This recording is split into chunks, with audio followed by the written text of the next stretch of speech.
নাও এবার লক্ষ্মী মেয়ের মতন ঘুমিয়ে পড়ো।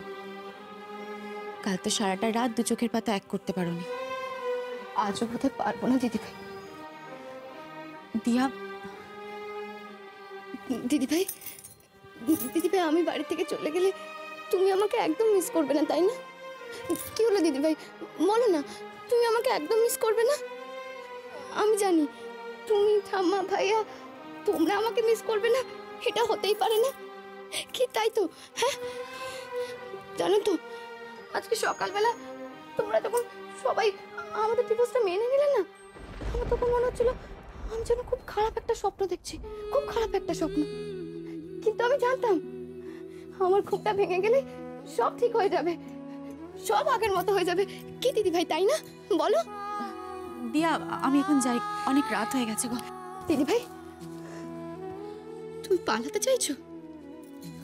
আমাকে ফেস করবে না বলে তুমি আমার থেকে পালাতে চাইছো দিদি ভাই? কি হলো, কি হলো বলো দিদি ভাই, তাই না?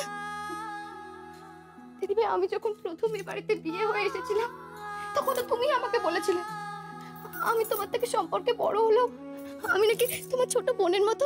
কি দিদি ভাই তুমি বলেছিলে না? তুমিও বলেছিলে আমি যেন তোমাকে শুধুমাত্র দিদি ভাই বলে ডাকি। তাহলে আজকে তোমার ছোট বোনের এই বিপদের দিনে তুমি কেন তার পাশে দাঁড়াচ্ছ না দিদি ভাই? কেন দিদি ভাই, কেন? চোখের সামনে দেখছো আমি নিঃস্ব হয়ে যাচ্ছি, আমি শেষ হয়ে যাচ্ছি, তার সত্ত্বেও তোমার হাতটা কেন বাড়িয়ে দিচ্ছ না দিদি ভাই? কেন কেন ওনাকে আটকাচ্ছ না? কেন চিৎকার করে বলছো না তুমি এই ডিভোর্সটা মানো না? কেন দিদি ভাই, কেন? কি তিস্তা, তুমি এখনো এখানে ঘরে যাওনি? না মা, এই তো যাচ্ছি। অনেক রাত হয়েছে, যাও ঘরে যাও। আমি আসি দিয়া, গুড নাইট।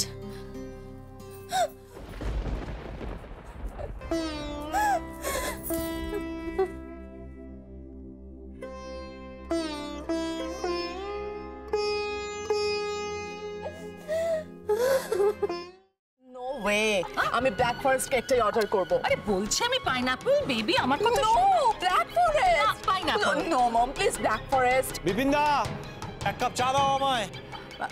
তুমি বসো, আমি চা করে দিচ্ছি। এই তো মেজদা ভাই এসে গেছে। দাদা দাদা ট্যাপটা দাও না মা।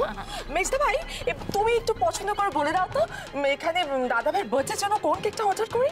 নিয়ার কেক যাও একটা হলেই হলো, কিন্তু তার আগে তুমি আমাকে একটা কথা বলো তো, আগামীকাল আগে কোনটা হবে, কেক কাটা নাকি ডিভোর্সে সাইন করা? এই একটা লাখ টাকার মতো প্রশ্ন করেছো তুমি রক্তিম। লাখ টাকা।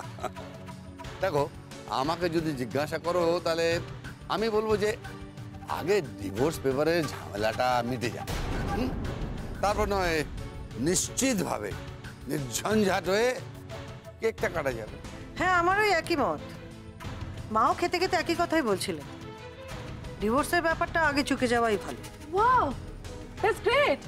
আচ্ছা এবারে দাদা ভাইয়ের বার্থডেতে কোন কেকটা কাটা হবে সেটা আমরা ডিসাইড করে ফেলি। হ্যাঁ পাইনাপল।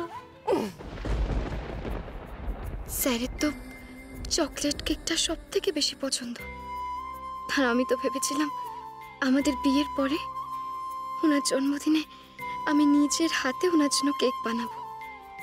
কি ভেবেছিলাম আমি, আর কি যে হয়ে গেল।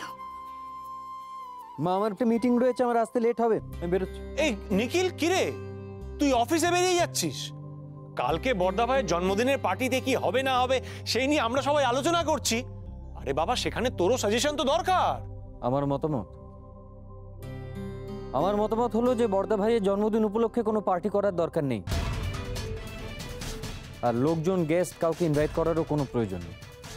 নিখিল, সবাই যখন এই পার্টির ব্যাপারে একমত হয়েছে, ইনক্লুডিং তোমার বর্দা ভাই, তখন তুমি আবার উল্টো সুর কেন গাইছো? আচ্ছা নিখিল, তোমার মনে হয় না তুমি একটু বেশি রিঅ্যাক্ট করছো? নিহার, বর্দা ভাই আর দিয়ার ডিভোর্স হচ্ছে। আমার জীবনের দুটো খুব প্রিয় মানুষ, তাদের বিচ্ছেদ হয়ে যাচ্ছে, তারা আলাদা হয়ে যাচ্ছে। আমার যে কতটা ব্যথা হচ্ছে, কতটা কষ্ট হচ্ছে, সেটা আমি তোমাদের বলে বোঝাতে পারবো। তুমি বলছো আমি বেশি রিঅ্যাক্ট করছি। আমি যে এখনো মেন্টালি স্টেবল রয়েছি, আমি যে এখনো কথা বলতে পারছি, এটা ভেবে আমি নিজেই আশ্চর্য হয়ে যাচ্ছি। দেখো নিখিল, কম বেশি খারাপ তো আমাদের সকলেরই লাগছে, কিন্তু আর্যদা আর দিয়ার মুখ চেয়ে যখন আমরা সকলেই ডিভোর্সটা মেনে নিয়েছি, তখন আর এসব কথা বলে কি লাভ বলো তো? দেখো নিখিল, আমার মনে হয় তুমি বিষয়টাকে পুরোপুরি নেগেটিভ ভাবে দেখছো। দেখো, কালকে আর্য দিয়ার ডিভোর্সটা হয়ে গেলে ওরা দুজনে আলাদা আলাদা ভাবে সুখে থাকবে, হ্যাঁ, ভালো থাকবে। কাল থেকে আর্য নতুন জীবন শুরু করবে। আমার তো মনে হয় কাল থেকে আর্যর পুনর্জন্ম হবে। হ্যাঁ, আর এদিকে দিয়াও তার এতদিন ধরে লালন করা স্বপ্নটাকে সাকসেসফুল করার দিকে এগিয়ে যাবে, কি তাই না? আমার মনে হয় we must celebrate the day, তাই না? এই দেখো, আর্যর কথা বলতে বলতে আর্য এসে হাজির।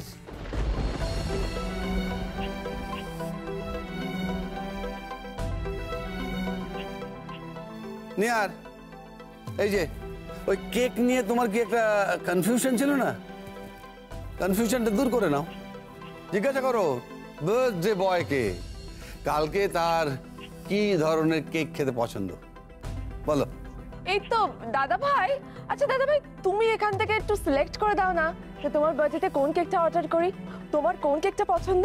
নিহার, তুমি এটা ভালো করে জানো যে আমি এই মুহূর্তে নিজের জন্মদিন সেলিব্রেট করা বা কেক কাটার মতো মানসিক অবস্থায় নেই। মা আমার জন্মদিন বড় করে সেলিব্রেট করতে চায়, করুক, কিন্তু আমি এসবের মধ্যে নেই। শোনো না মা, দিভাই তো যাবে দিয়ার বাবাকে ইনভাইট করতে, তাই আমি ভাবছিলাম যে আমিও দিভাইয়ের সাথে যাব, গিয়ে দিয়ার বাবাকে ইনভাইট করে আসবো।